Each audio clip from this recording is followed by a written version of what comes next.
America के नवनिर्वाचित राष्ट्रपति डोनाल्ड ट्रंप की सुरक्षा को लेकर रूसी राष्ट्रपति पुतिन ने बड़ा खुलासा किया है।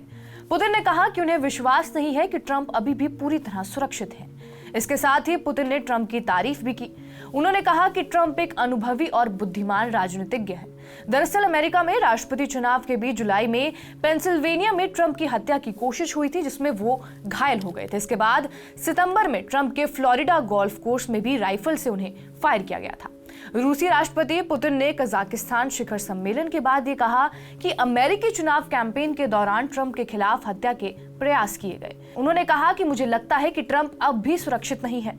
पुतिन ने उम्मीद जताई कि राष्ट्रपति ट्रंप सतर्क रहेंगे और इसके अलावा पुतिन ने ट्रंप के परिवार और बच्चों की आलोचनाओं पर नाराजगी जताते हुए कहा कि रूस में ऐसा व्यवहार कभी नहीं होता है। ये पूछे जाने पर कि क्या बाइडेन के फैसले से रूस अमेरिका के संबंधों पर असर पड़ेगा, पुतिन ने कहा कि उन्हें उम्मीद है कि ट्रंप के आने के बाद चीजें बेहतर हो सकती हैं। ट्रंप चुनावी प्रचार के दौरान कई बार यूक्रेन जंग को 24 घंटे में खत्म करने का दावा कर चुके हैं। हालांकि वो इसे कैसे खत्म करेंगे ये नहीं बताया है। पुतिन ने यूक्रेन पर और ज्यादा ऑरेशनिक मिसाइलों से हमला करने की धमकी दी है।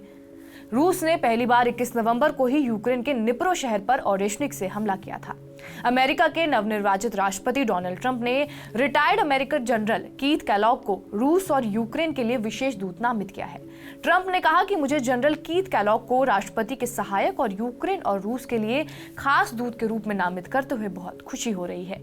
नवनिर्वाचित राष्ट्रपति ने कहा कि कीथ का उत्कृष्ट सैन्य और बिजनेस करियर काफी है। वो शुरुआत से मेरे साथ है और साथ मिलकर हम अमेरिका और दुनिया को फिर से सुरक्षित बनाएंगे। रूस यूक्रेन युद्ध की बात की जाए तो उसको 2 साल से ज्यादा का वक्त हो गया है।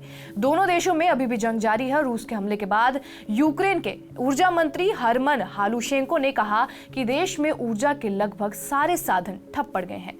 बीबीसी की रिपोर्ट के मुताबिक यूक्रेन में लगभग 10 लाख लोगों को 0 डिग्री तापमान में बिना बिजली के रात गुजारनी पड़ रही है।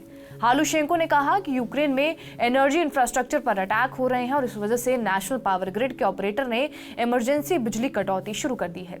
रूस ने फरवरी 2022 के बाद से ही कई बार यूक्रेन के एनर्जी इंफ्रास्ट्रक्चर पर हमला किया है और यूक्रेन के मुताबिक सिर्फ इस साल रूस ने 11वीं बार एनर्जी इंफ्रास्ट्रक्चर पर हमला किया है।